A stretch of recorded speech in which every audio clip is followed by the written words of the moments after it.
Bonjour à tous, c'est Coach Nels de Trainol et je reviens vers vous pour une nouvelle vidéo. Aujourd'hui, on va parler du back lever. Allez, c'est parti!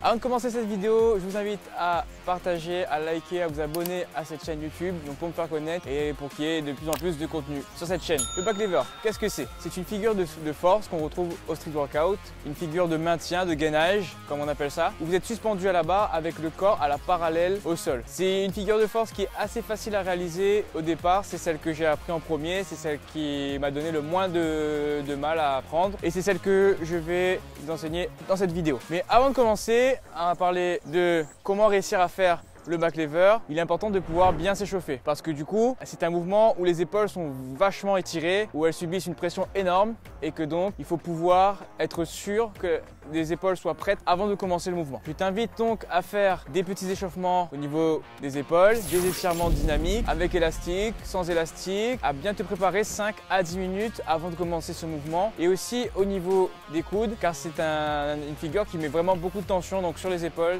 et aussi sur les coudes. Une fois que l'échauffement est réalisé, on peut commencer à aller travailler sur le back lever. Donc, si tu veux savoir comment réussir à faire le back lever, je t'invite à rester tout au long de cette vidéo. Je te donnerai donc toutes les astuces et tous les conseils que je peux te donner qui m'ont aidé à faire cette figure. Donc déjà dans un premier temps, il faut réussir à déterminer ton niveau sur cette figure. Est-ce que tu arrives à te tenir de façon renversée en suspension sous la barre ou est-ce que la souplesse te pose problème? Car dans beaucoup de cas, les débutants ont du mal en fait à faire cette position où on se retourne dans l'autre sens car ça met trop de pression au niveau des épaules et donc c'est même pas une question de force dans ce cas-là, c'est une question de souplesse et donc c'est là qu'il faudra commencer d'abord à s'assouplir histoire de ne pas subir le mouvement une fois qu'on est en position renversée. Donc une fois qu'on a passé cette étape de souplesse, il faut voir à quel niveau tu te situes. Le back lever se divise en plusieurs variantes d'exercices. Il y a beaucoup de choses qui sont possibles. Moi, dans cette vidéo, donc, je vais en mettre quelques-unes en avant. Je ne vais pas toutes les mettre. Donc après, ça sera à vous de faire la recherche si vous voulez d'autres exercices. On est tous différents, on ne réagit pas de la même façon face aux exercices.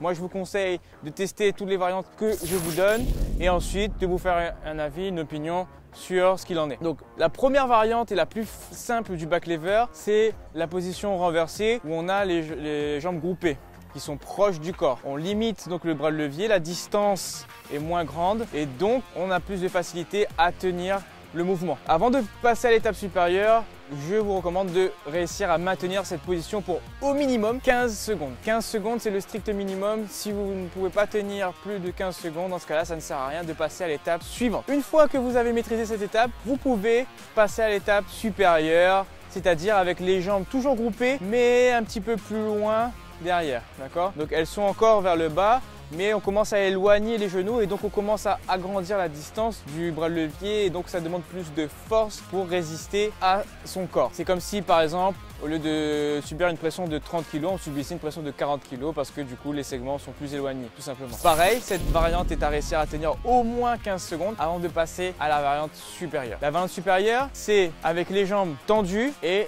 les pieds, les talons qui montent vers le ciel.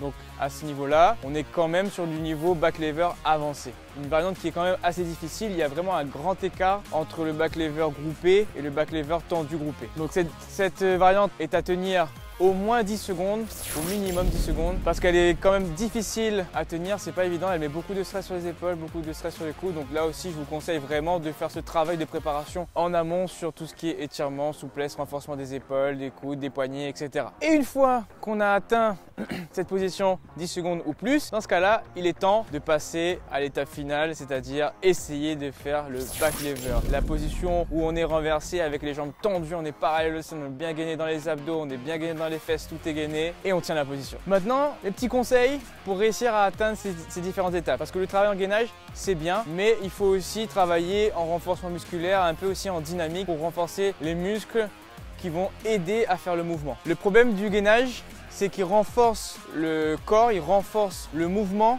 enfin, il renforce la position dans laquelle on est. Il ne renforce pas le muscle exactement, il renforce le muscle dans cette position. C'est-à-dire que si on sort de cette position, on n'est pas forcément plus fort. Donc c'est pour ça qu'il est intéressant de faire du travail en dynamique pour muscler le muscle dans son ensemble, dans toute son amplitude. J'ai quelques variantes pour vous. La première variante pour les débutants, ça s'appelle le skin de cat. On commence avec les bras suspendus à la barre, jambes tendues, bras tendus. On fait passer les jambes entre les bras, on se laisse descendre le plus bas possible en étirement et puis on revient et on répète l'opération 5, 6, 7, 8 fois en fonction de son niveau. Je vous conseillerais à ce niveau-là de faire 3 à 4 séries de 8 répétitions pour pouvoir avoir un engagement musculaire et aussi travail de souplesse. C'est un mouvement qui combine les deux, c'est pour ça que j'adore cet exercice pour le back lever. Après, on a du renforcement dynamique plus spécifique où là on est déjà dans une position de back lever groupé. On va ramener les jambes en bas et ensuite tendre les jambes pour se mettre en position back lever classique. Pareil, on peut faire 3, 4, 5 répétitions. C'est un exercice qui demande beaucoup de force, donc on va peut-être pas pouvoir monter plus haut que 5 répétitions. Après, ça va dépendre de chaque personne. Donc là aussi, je préconiserais de faire 3 à 4 séries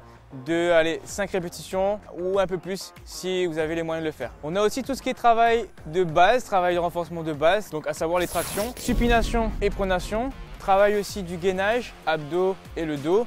Important du coup pour pouvoir stabiliser en fait son corps dans la position. Parce que renforcer les épaules et renforcer les bras c'est bien, mais il faut aussi du coup une fois que les épaules et les bras sont assez forts, de pouvoir être capable de tenir cette position à l'appareil au sol et ça c'est vraiment pas évident. Et enfin, je vous dévoile un dernier petit conseil, une dernière petite astuce pour le back lever quand vous débutez. Vaut mieux de prendre la position en supination sur la barre plutôt que de prendre la position en pronation. Pourquoi? Parce que du coup déjà les articulations de l'épaule du coup sont plus dans leur axe, le poignet n'est pas cassé et donc c'est plus simple pour tenir la position et on subit quand même un petit peu moins de pression. Surtout quand on débute. Quand on est un petit peu plus avancé, c'est intéressant aussi parce que si vous êtes assez fort ensuite, vous pouvez tirer votre corps vers le haut. On appelle ça le FSTO et donc c'est la meilleure position pour faire le FSTO, c'est en supination déjà de base. Donc c'est plus intéressant de faire en supination, en tout cas c'est mon avis personnel. Après je sais qu'il y a beaucoup d'athlètes qui le font aussi en pronation, mais moi personnellement je suis pas fan de cette variante. Mais beaucoup de stress, beaucoup trop de stress